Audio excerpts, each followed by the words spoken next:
I had killed men I never saw the faces of, and I had walked out of country that swallowed better men whole. And still the thing that finally stopped me cold was a woman in a doorway holding a lantern and telling me to come no closer. It was the spring I came down out of the army with nothing but a horse gone lame and a head full of things I couldn't set down. I'd scouted 3 years for the cavalry through the worst stretch of high desert any government ever wasted men on, and when my enlistment ran out, I didn't re-up. I just turned my back on it and rode, and I kept riding until the country went soft and green, and the air didn't taste like dust and powder anymore. That was how I came to Dry Willow, a valley town tucked under a long blue ridge they called the Saddleback, where the grass ran belly-high to a horse, and a creek they named Sweetgrass cut through it cold and quick. I wasn't looking for anything. A man who's seen what I'd seen stops looking.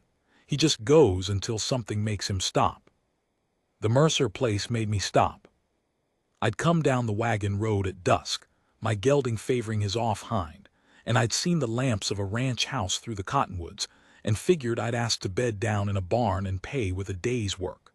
The yard was good and the rails were sound, but there was a wrongness to it I felt before I could name it. Too quiet, no dogs. The corrals half empty when the grass said they ought to be full.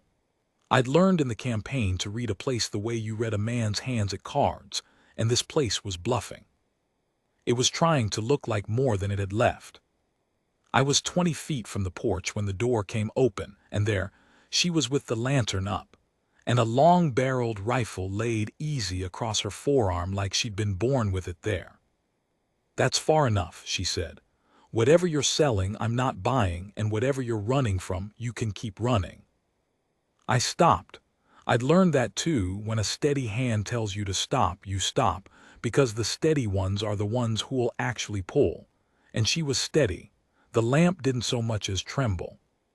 "I'm not selling and I'm not running, ma'am," I said. "My horse threw a shoe and bruised his soul. I'd work a day for the right to grain him and sleep in your barn, and I'd be gone by the morning after." She looked at me a long moment. She was a tall woman, brown-haired, with a face that had been made for laughing and had plainly given it up. There was dirt on her sleeve and a tiredness in her that went past one bad night. Behind her in the lamplight I could see the inside of the house, plain and clean and too big for one person, the kind of empty that has people-shaped holes in it. "What kind of work do you do?" she said. It wasn't a question, it was a test. "Horses mostly. I scouted for the Army, and before that I broke stock in Texas. I can shoe, I can doctor a bowed tendon, I can read a track 3 days old. I'm not much for talk, and I don't drink, and I won't steal from you." Every man who ever robbed me said he wouldn't steal from me.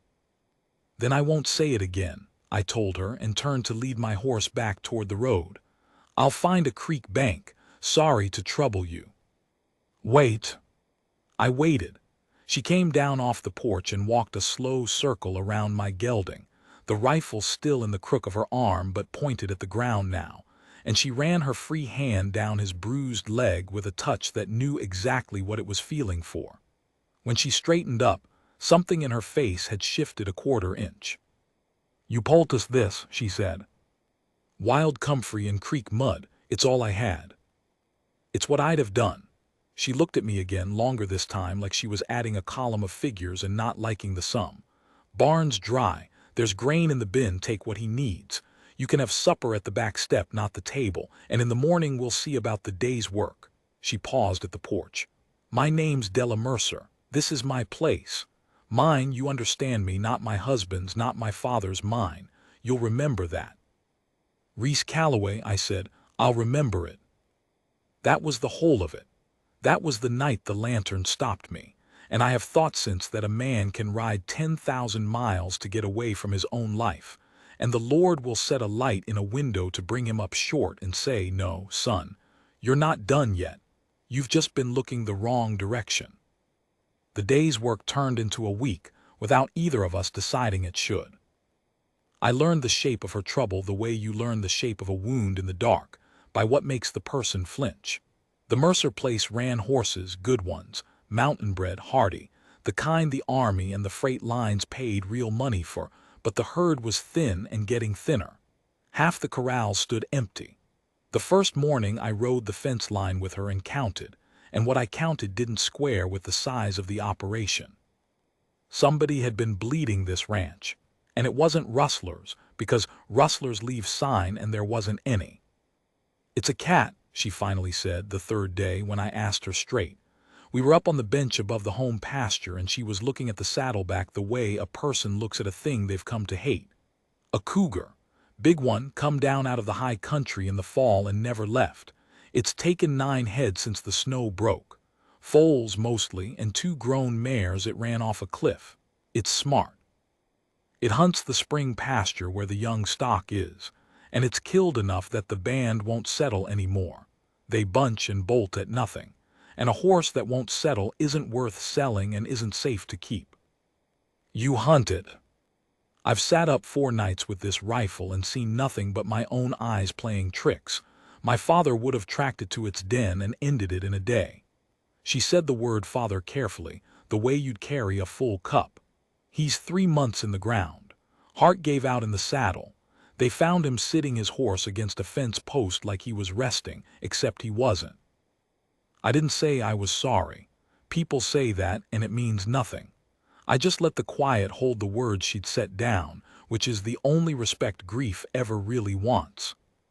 "So that's the one trouble," she said after a while, brisk again, swiping a sleeve across her face like the wind had got in her eyes. "The cat's eating my herd faster than I can raise it, but it's not the trouble that's going to take the place from me." "What is?" She looked at me then like she was deciding whether I was worth the telling. I have wondered since what she saw that made up her mind. A worn man on a worn horse, maybe, with no stake in her or her land, nobody she'd have to face again once I rode on. Sometimes the safest person to tell a thing to is a stranger who's leaving. "The land," she said. "My father took this valley on a settlement claim 16 years ago, brought my mother out here, broke the sod, fenced it, made it pay. But he never finished proving the deed, the final paper that makes it ours free and clear. There was always one more season, one more thing that came first.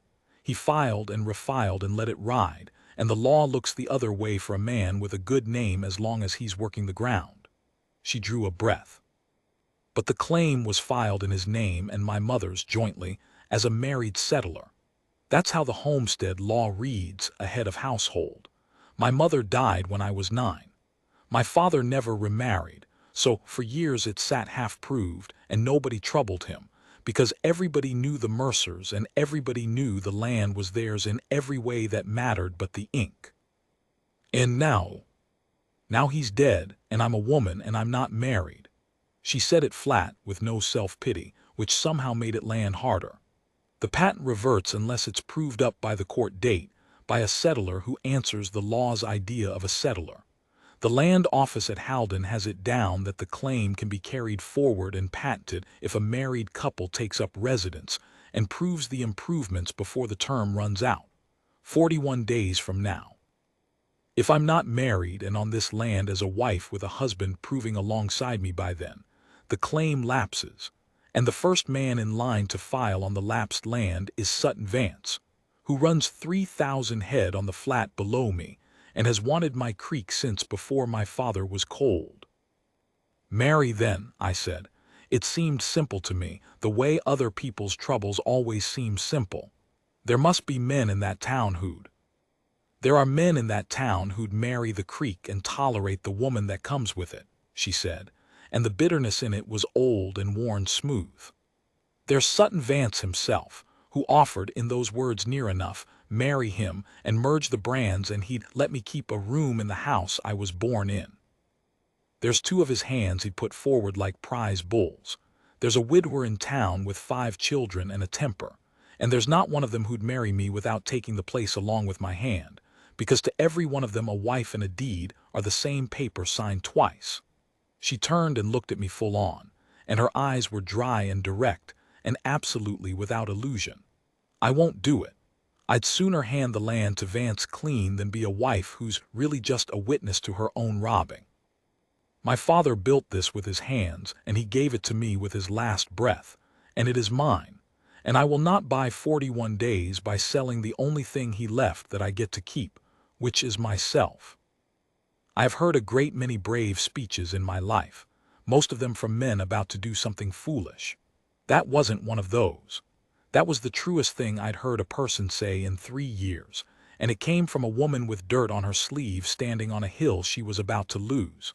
Something in me that had been pressed down flat and cold for a long time turned over once, like an animal in its sleep, and I didn't know yet what it was. "Then you'll lose it," I said, because somebody had to say the hard thing and she'd want it said straight. "Then I'll lose it," she agreed, "but I'll lose it standing up." I should have ridden on.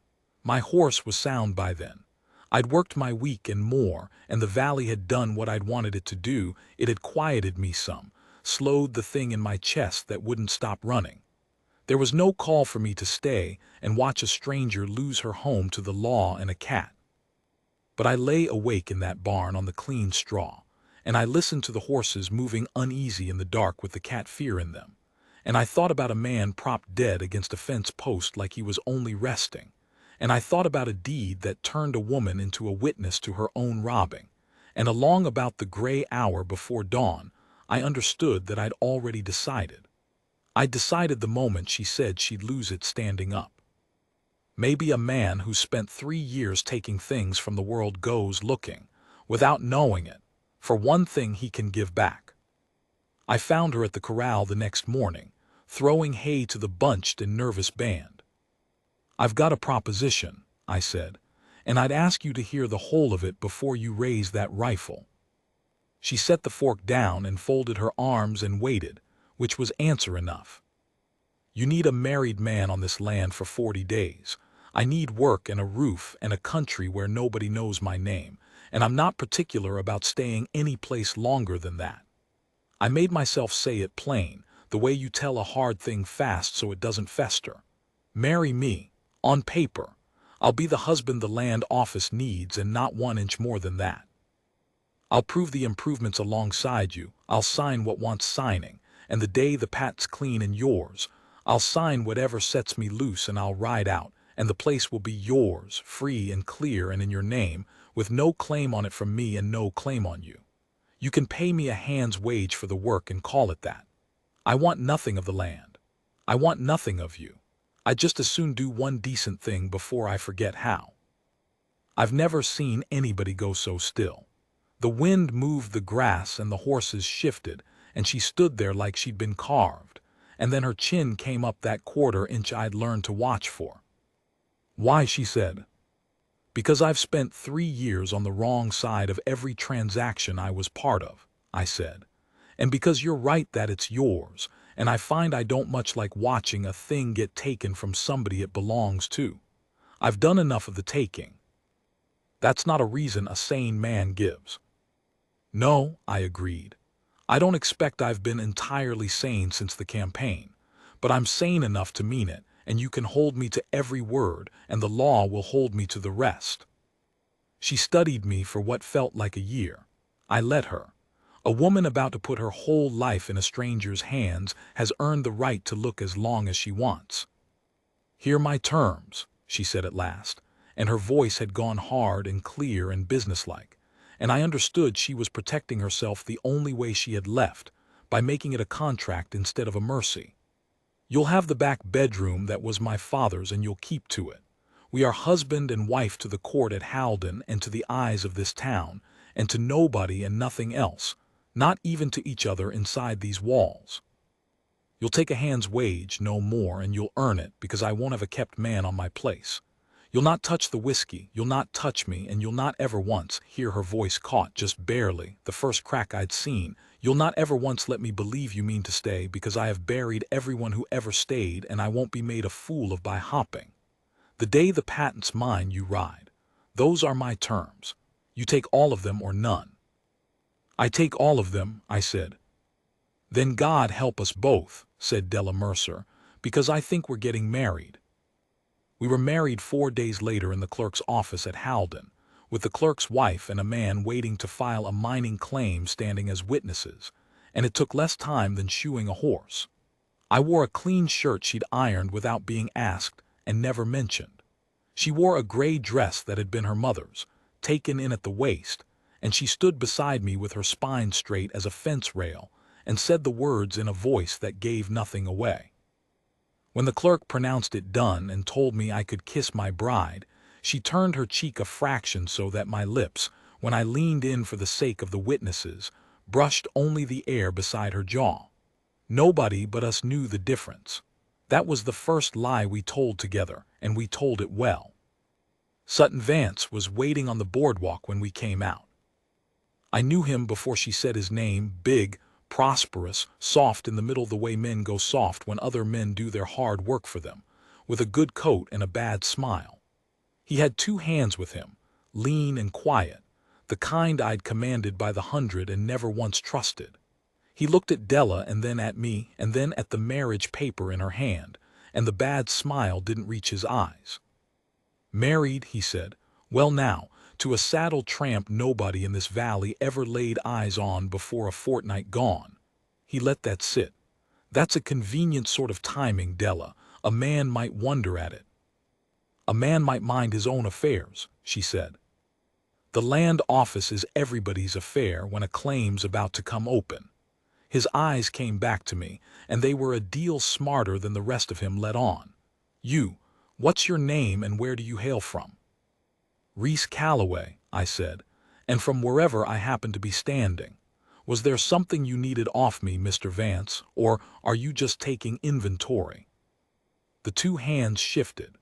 Vance studied me a moment longer, and I let him see whatever it was he saw, because I had stood in front of worse men than him with worse intentions, and I was past being moved by a soft man's hard look. "I'll be watching that proving go through, Calloway," he said. 40 days is a long time on a hard place. A man can get tired of an arrangement. A man can have an accident." The smile again. "These hills are dangerous. There's a cat up there, I hear, taking the Mercer stock. Be a shame if a fellow got careless." He touched his hat to Della with a courtesy that was its own kind of threat. "Mrs. Calloway." He walked off with his hands trailing. Della stood very still beside me, and I saw her hand had gone white around the marriage paper. "He'll do something," she said quietly. "He always does something." "Let him," I said. "I've been threatened by professionals. He's an amateur." But I filed away the part about the cat, because a man who knows about your cat is a man who's been watching your land closer than a neighbor ought to, and I'd learned in the campaign that the threat a man names out loud is sometimes the one he's planning to arrange. We rode home not speaking, married strangers under a high blue sky, and I thought it was the strangest day's work I'd ever hired on for, and I had no idea at all that it was the best. A man and a woman can't live alongside each other and stay strangers. They can try. We tried. But a house has only so many rooms and a ranch only so many hands, and pretty soon the truth of a person leaks out around the edges of all the careful arrangements, the way water finds the low place no matter how you grade the ground. I learned that she rose before light and worked past dark, and never once asked me to do a thing she wouldn't do herself, and that she could gentle a spoiled colt with a patience that made my own training look like brute force. Talking to it low in a voice she never used on a human being.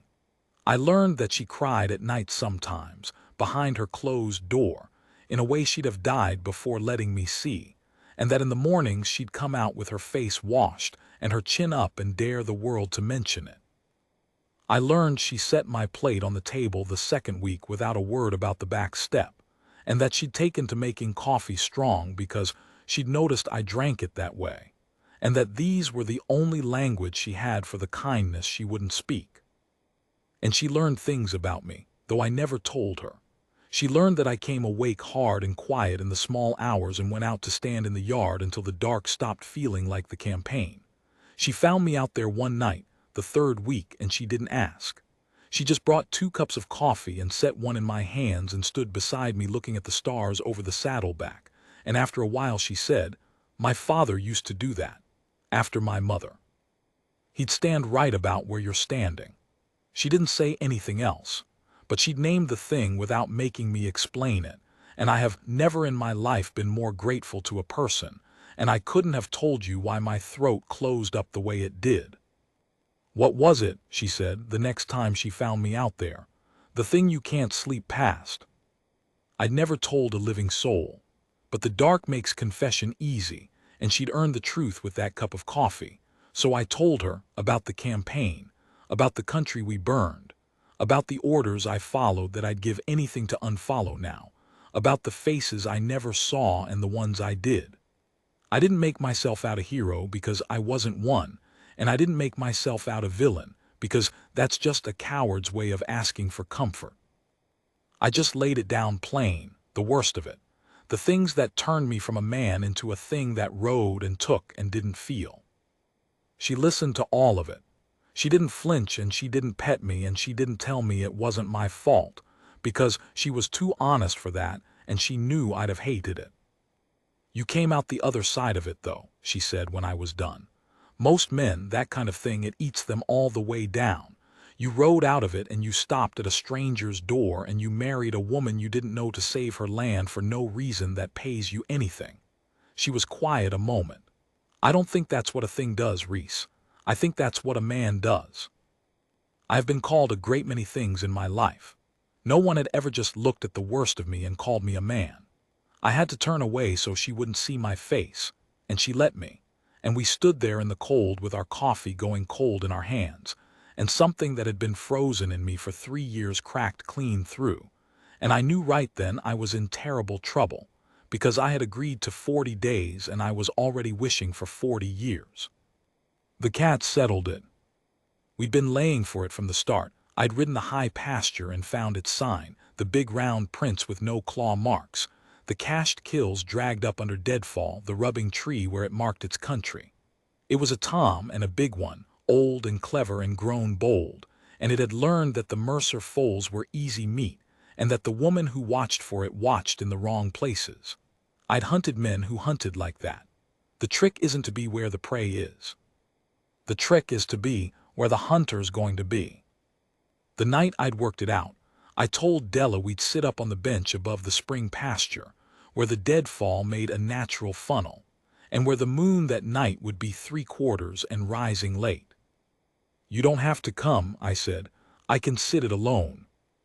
It's my cat, she said, and my herd, and I've sat up 4 nights for it already. I'm coming. And she checked her rifle and put on her father's coat, which was too big for her and which she wore anyway, and I understood not to argue. We climbed up in the last light and settled into the deadfall with the wind in our faces, and we waited, the way I'd waited 100 nights for worse things, and she waited beside me, and for the first time in 3 years the waiting didn't feel like the campaign. It felt like company. It came an hour before moonrise. I felt it before I saw it, that animal wait in the dark, the silence that's louder than noise, the horses below us going from restless to rigid all at once.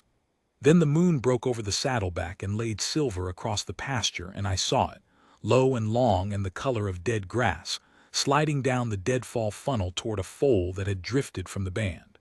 It was the most beautiful and terrible thing I ever saw move. It was death with a heartbeat, and it didn't know we were there. I had it in my sights. I'm a better shot than most men ever need to be, and at that range, in that light, I would not have missed. My finger took up the slack on the trigger. And Della's hand came down on my forearm, light as a leaf. Wait, she breathed, let the foal clear. The foal was between me and the cat. If I fired and the cat dropped wrong, or if I rushed it, the foal could spook into the line. She'd seen it before I had. So we waited, the two of us, frozen with death sliding closer across the silver grass, and it was the longest 10 seconds of my life, and I have known some long ones. The foal lifted its head, caught the wind, and bolted left toward the band, and for 1/2 second the cat stood clear and broadside in the open, gathering to spring at the running foal. I fired. She fired a breath behind me. The cat dropped where it stood and didn't move again, and the echo rolled off the saddleback and away, and the horses thundered down the pasture and were gone, and then it was just the two of us, breathing hard in the dark, her hand still on my arm. We walked down to it together. It was a magnificent old Tom, scarred and gaunt, with a broken canine and a foreleg that had healed crooked from some old fight, and looking at it I felt no triumph, only the plain hard sorrow of a thing that had only been doing what it was made to do, in a country that had no more room for it. Della knelt by it and put her hand flat on its side, and her face in the moonlight was not the face of a woman who'd won. "He was just hungry," she said. "Same as everybody up here, just hungry and old and out of country." She was quiet, and then she said, so low I almost missed it, "I know how that feels." I knelt beside her. I didn't touch her, but I was close enough that our shoulders met, her father's big coat against my arm, and she didn't move away, and the two of us knelt in the moonlight over the thing we'd killed together. And I have never felt closer to another human soul in all my days than I did right then, kneeling in the cold grass with a woman who'd married me to save her land and was looking at a dead cougar and seeing herself. "Della," I said. "Don't," she said, "don't say it, we had terms." "We did. I mean to hold to them." "I know." But her shoulder stayed against my arm, and neither of us got up for a long time, and the truth was in the air between us as plain as the moon, and the truth was that the terms had been a fence we'd both already climbed. We had 19 days left when Sutton Vance made his move. I'd been waiting for it. A man who tells you the hills are dangerous and the same night your cat shows up dead at your own hand is a man whose first plan just lost its teeth, and a man like that doesn't quit, he just reaches for a heavier tool. The heavier tool was the water. The Mercer place lived or died on Sweetgrass Creek, and the creek came down out of the saddleback through a narrow rock cut a mile above the home pasture before it spread out across Della's grass and made the whole valley worth having. Whoever held the cut held the water. And one gray morning I rode up to check the spring pasture and found the cut dammed, not by beaver, not by flood, but by men, with rock and timber and a will, throwing the whole creek east down a dry draw that ran off Mercer land entirely and onto the flat below, where it would water 3,000 of Sutton Vance's cattle and leave Della's grass to burn brown by July. Without water on the land, the improvements would fail. Without the improvements, the proving would fail. Without the proving, the land would lapse. He didn't need to touch me at all. He just needed to take the creek and wait 19 days. I rode back hard and told her, and I watched her go white and then go very, very calm, which I'd learned was how she went to war. "There's no law that'll reach him in 19 days, she said. "The court's in Halden, the marshal's a friend of his, and by the time anybody rides out and looks at it, the term will have run. He knows that. He's not stealing the water. In his mind, he's just letting nature take its course with a little help." She looked at me. "My father would have ridden up there with a rifle." "Your father would have got himself killed by 2 men with better cover and a paid marshal to call it self-defense," I said, "which is exactly what Vance is hopping I'll do. He wants me to come up shooting. He wants a body and a story. We're not going to give him one." I'd already been thinking, the way I used to think when the country was against us and the orders were impossible, and a man had to make a way where there wasn't one. "We're not going to take the dam from his men. We're going to take the creek back where his men aren't." "How?" "The cut's not the only way down off that mountain," I said. "I've ridden every foot of this country these 6 weeks. There's an old channel, a dry one, west of the cut. The creek ran there before some long ago slide turned it east into the rock. The slide left a shelf of broken rock plugging the old channel. If that plug came out, the creek would split, half of it, maybe more, would find the old west channel again and come down onto your grass below the dam, and there'd be nothing Vance could do about it, because the water'd be coming down a course that's 100% on Mercer land, above where his dam can reach." I let that sit. And a man who scouted 3 years for the cavalry learned a thing or two about moving rock that doesn't want to move. She looked at me a long moment. "Powder." "Powder," I agreed. "There's a keg of black powder in your father's tool shed for stumps. It's enough. I know how to set it. I set more of it in 3 years than I'll ever answer to the Lord for cleanly. One good charge in the right seam and that plug comes out and the creek goes back where it ran before the world ever heard of Sutton Vance. It's on your land. It's your water finding its own old bed. There's not a court in the territory that call it anything but an act of God with a fuse. For the first time since I'd known her, Della Mercer laughed, a real laugh, startled out of her, bright and young, the laugh of the face that had been made for it before grief took it away. And the sound of it went through me like sun through a window after a long winter, and I thought helplessly that I would set 100 charges and move 100 mountains to hear that sound again, and that I was a dead man, terms or no terms. "Reese Calloway," she said, still laughing, "I married a saddle tramp and got an engineer."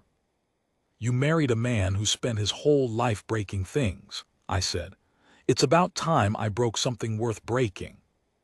We went up the mountain together in the dark before dawn, leading a pack horse with the keg, and we worked the whole short summer night by lantern light, the two of us, finding the seam, packing the charge, running the fuse long and safe. She held the light and handed me what I asked for and never once flinched at the powder, and we worked the way two people work who have stopped being strangers, easy and wordless and matched, anticipating each other's hands. Somewhere in the small hours, packing wet clay over the charge, our hands met around the same fistful of mud, and neither of us pulled back, and we stayed like that a moment too long, kneeling in the dark over a thing we were building together, and it was the second time we'd knelt like that on that mountain, and the first had been over a death and this was over a kind of life, and I felt the whole world turn over on its hinge. "When this is done," she said, very low, not looking at me, "and the water's running and the proving goes through," she stopped. "Della, you'll have kept every word of your bargain," she said, in a rush now, like she had to get it out before she lost the nerve. "The land'll be mine. You'll have earned the right to ride out with a clear conscience and my thanks, and I'll have no claim on you, and that was the deal, and I mean to honor it." She finally looked up at me, and her face in the lantern light was naked in a way I'd never seen it, all the guards down. "But I made you promise something that first day. I made you promise you'd never let me believe you meant to stay. And I have to tell you, Reese, I have to tell you while it's dark and I can stand to say it, that I've gone and broken my own terms. Because I believe it anyway. I believe it every time you stand in the yard at night, and every time you drink that coffee and right now, with the mud on your hands.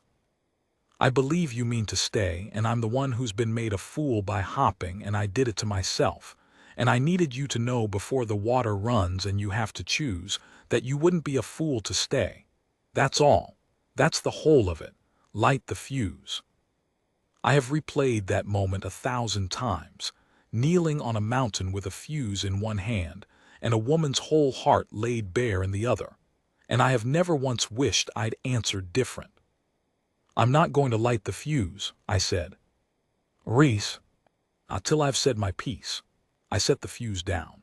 I took both her muddy hands in both of mine, and she let me, and that was the first time either of us had touched the other on purpose, with nothing but the touch itself behind it.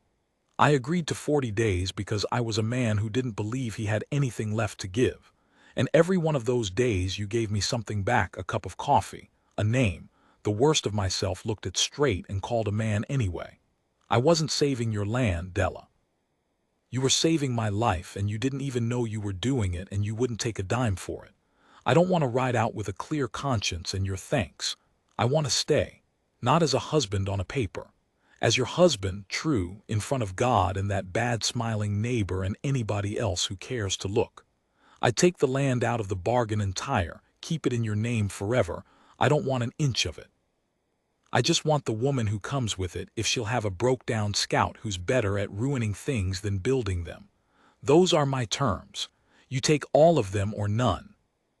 She was crying, not the hidden kind behind a closed door, the other kind, the kind that washes a thing clean. And she was laughing too, that bright startled laugh, both at once, and she gripped my muddy hands so hard it hurt, and I never wanted her to let go.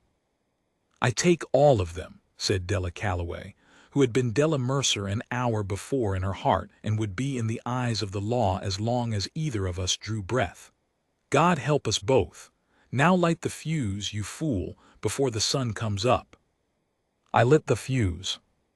We ran back along the shelf and got down behind the rocks, and I pulled her in against me and put my body between her and the blast the way I'd never once thought to do for any living soul in 3 years of war.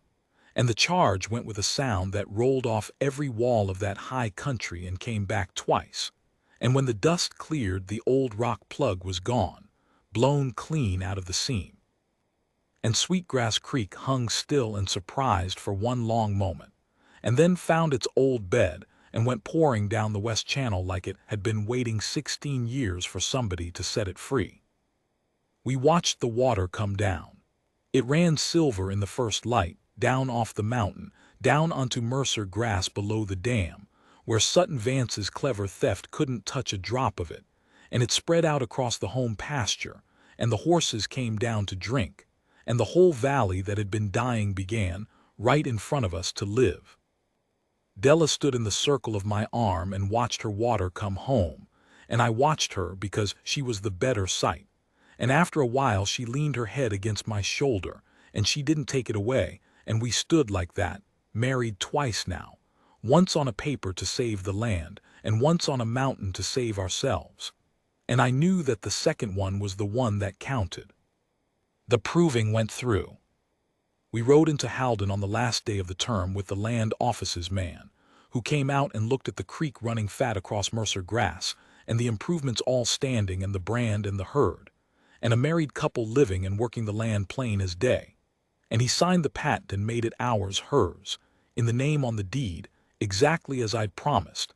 Della Mercer Calloway, the land free and clear at last, 16 years after her father broke the first sod. The ink finally caught up to the truth. She held the paper in both hands on the steps of the land office, and she didn't cry this time. She just looked at it a long while, and then she folded it careful and put it inside her father's coat over her heart, and she said, so quiet only I could hear, "There, Pa, there. It's done, and it's safe, and I didn't have to sell myself to do it." And then she looked at me, and the corner of her mouth went up. I gave myself away free instead. Best bargain I ever made. Sutton Vance was on the boardwalk again, of course. He always was. He'd heard about the water, the whole county had heard about the water, and the story had grown in the telling, and half of Dry Willow was on his side of it and half on ours, and the half on ours was growing because there is nothing folks love better than a soft, rich man outsmarted by a poor one. He stood there with his bad smile gone sour and his 2 quiet hands behind him, and he looked at the patent in Della's coat and the wedding band that was on her finger now, a real one I'd bought in Halden with 3 months of a hand's wage, and he understood that he'd lost, and that he'd lost not to a gunfight he could have won, but to a marriage and a creek, and a thing he had no tool heavy enough to move. "You think you've won something, Calloway," he said. "I know I have," I told him, and I took my wife's hand, and we walked past him down the boardwalk into the rest of our lives, and I never once looked back to see his face, because his face didn't matter any more and hadn't for some time. That was a long time ago now. The grass on the saddleback has greened and browned more years than I care to count, and Della's brown hair has gone the color of the early snow on those peaks, and mine's gone too, and the herd that nearly died filled every corral on the place and then some, and the Mercer horses are known from Halden to the railroad and beyond. We never did take my name off the deed and put it on alongside hers, because she said it was hers from her father and would stay hers, and I said good, that's how it should be, and that was the only argument we ever had about it. The land is hers. I'm just the man who married her to save it and stayed to share it, and that suits me down to the ground. People ask me sometimes, the younger men who hire on, how a hard old scout like me ended up gentling colts in a green valley with a woman who finishes his sentences. And I tell them the truth, which is that I rode 10,000 miles to get away from my own life, and the Lord set a lantern in a window to bring me up short, and a woman in a doorway with a rifle and a face that had given up laughing told me to come no closer. And I have spent every day since closing that distance an inch at a time, and I'll spend whatever I've got left doing the same, because the best thing I ever did in a life with too much taking in it was the one decent thing I set out to do for nothing and got everything back for. I came to give a stranger 40 days. She gave me back my whole life. I keep no medals from the campaign. I burned them. But I keep the marriage paper from the clerk's office at Halden in a tin box on the shelf, the one with the lie in it about the kiss I never gave her on the cheek she turned away. And some nights when she's asleep, I take it out and look at it and laugh to myself in the dark, because it's the only document I own that started out a lie and turned, all by itself, given enough grit and enough plain kindness and enough cold coffee on a cold porch, into the truest thing I'll ever sign. She found me out there last week, standing in the yard in the small hours, the way I still do sometimes, though the dark stopped feeling like the campaign a long, long while back. She brought 2 cups of coffee, the way she still does, and she set one in my hands and stood beside me looking at the stars over the saddleback, in her father's coat that fits her now that the years have broadened her, and she didn't ask what kept me up, because she's known the answer for 30 years, and the answer changed long ago from the worst thing that ever happened to me to the best one. Still here, she said. It wasn't a question, it was the thing she says. Still here, I told her. Couldn't leave if I tried. Believe me, I never will. And I drank the strong coffee she made strong because she noticed, all those years ago, that I drank it that way, and I put my arm around my wife, and we watched the water come down silver off the mountain in the dark, running and running, finding its own old bed, the way a thing does when somebody who loves it finally sets it free.